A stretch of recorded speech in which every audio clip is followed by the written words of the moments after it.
इस कहानी को आप सुनने के बाद यह दर्शाया गया है कि फाइनेंशियल कंडीशन को अपने कैसे सही कर सकते हैं और उसमें चलने समझने के लिए कौन से रूल कौन से तरीक़ों का यूज़ करना है। इससे आपको पता चलेगा हम सही रूल पे काम कर रहे हैं या नहीं। कोई भी आदमी इस रूल पे अगर फॉलो कर रहा है, उसको नहीं पता है लेकिन आपको पता चल जाएगा इस रूल पे वो आदमी काम कर रहा है। आइए समझते हैं रिच डैड पुअर डैड का फर्स्ट चैप्टर में क्या समझाया गया है। जैसा इसे कई भागों में बांट दिया गया है, मैं आपको काफ़ी छोटे शब्दों में समझाना चाहता हूँ कि रिच डैड पुअर डैड की कहानी का सारांश क्या है। मैं इसमें कोई चैप्टर वो लंबा नहीं वीडियो करना चाहता हूँ, कोई डायरेक्ट इनडायरेक्ट बताना चाहता हूँ। डायरेक्ट जैसा कि इसमें समझाया जाता है, एक लड़का होता है जिसका नाम होता है, कुछ भी नाम रखते हैं, ए। एक लड़का होता है बी। वो दोनों दोस्त दोस्त होते हैं और दोनों के पिता भी होते थे, लेकिन एक के पिता रिच माइंडसेट के थे, एक के पिता पुअर माइंडसेट के थे। तो इसमें बताया गया है कि जो लड़का रिच माइंडसेट से चलेगा वो कहाँ तक पहुँच जाएगा और जो पुअर माइंडसेट से चलेगा वो कहाँ की लाइफ में क्या डिफरेंस होगा। लेकिन इसी चीज़ को समझाने के लिए इस बात को काफ़ी डिटेल समझाया गया है। जैसा कि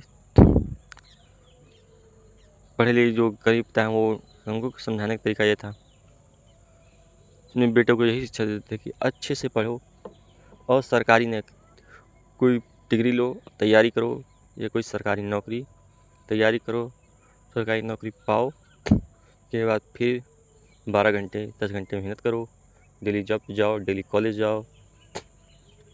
तब एक खाली नहीं होते थे, वो हमेशा बिजी रहते थे, एक लाइन में जैसे कि आप व्यस्त रहते थे।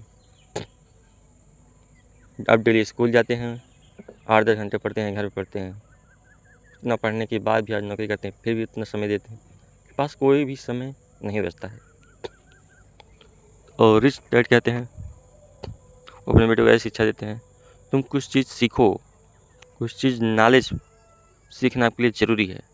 नई नई चीज़ों को सीखो और नई चीज़ों से तुम कुछ ऐसे भी किसी चीज़ में आप एक्सपर्ट बन जाओ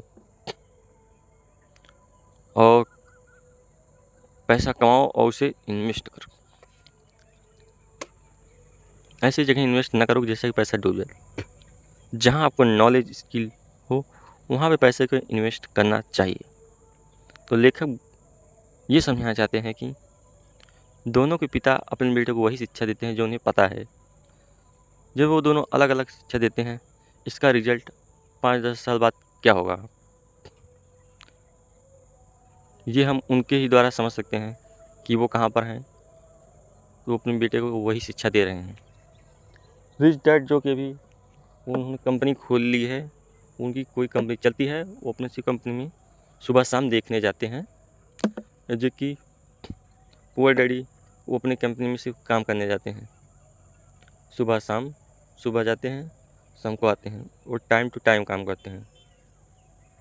उनकी नॉलेज और एक्सपीरियंस काफ़ी अच्छा है, फिर भी उनके पास कोई भी कंपनी नहीं है। वो दूसरों कंपनी में नौकरी की तरह काम करते हैं और अपने बच्चों को देने के लिए उनके पास कोई अपना काम नहीं है। वो अपने बच्चों को यही शिक्षा देते हैं कि तुम भी अच्छे से पढ़ो ताकि तुम्हें कंपनी में अच्छी सैलरी मिल सके। उनके पास इतनी नॉलेज है। जो रिच डैडी हैं अपने बच्चों को ये शिक्षा देते हैं कि काम करो, लेकिन काम इतना करो कि तुम सीख सको। पैसा कमाने के लिए तुम डायरेक्ट ना भागो, इसके लिए तुम प्लान करो। नॉलेज में किस जगह पैसा लगाने पे पैसा बच सकता है। पैसा एक दिन में नहीं कमाया जाता है, पैसा धीरे धीरे बनाया जाता है। इसके लिए उन्होंने बिजनेस स्टार्ट करने के लिए सलाह देते हैं। बिजनेस स्टार्ट करो, उसमें लोगों को बिठाओ, उससे काम करवाओ, वहाँ का मैनेजमेंट सिस्टम देखो। ऐसे ही आप 2-4-10 बिजनेस स्टार्ट करो, वहाँ पे लड़के बिठाओ, और पैसे के हर जगह इन्वेस्ट करो, प्रॉपर्टी में, ज़मीन में, रियल इस्टेट,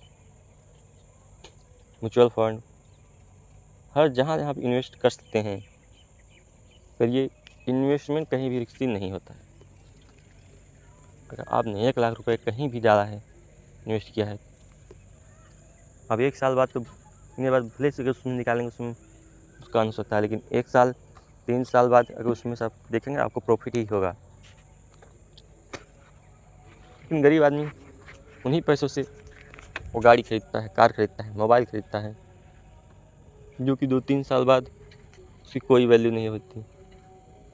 मान लीजिए आपने मोबाइल खरीदा 50,000 का, आपको लगता है मेरा कोई नुकसान नहीं हुआ, मैंने उतने पैसे में एकदम वैल्यू सामान खरीदा है, लेकिन क्या 2 साल बाद सामान की वैल्यू उतना रहेगी?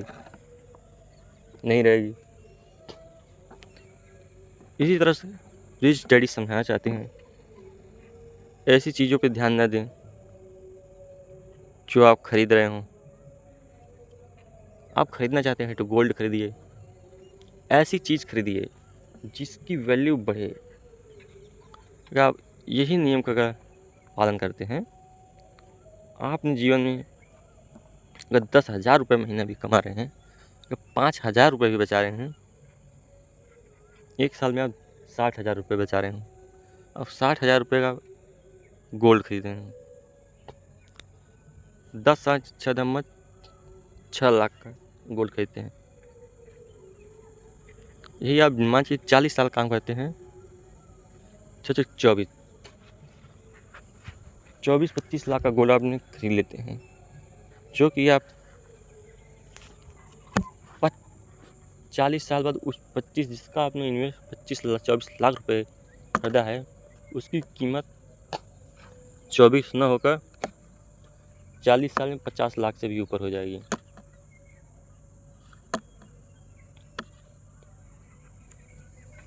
क्या यही समझाना चाहते हैं कि इन्वेस्टमेंट तुरंत आप अमीर नहीं बन सकते, पैसे सेव करना होगा। इन खर्चों के करके हमारा कितना नुकसान होगा। मैं क्या खरीद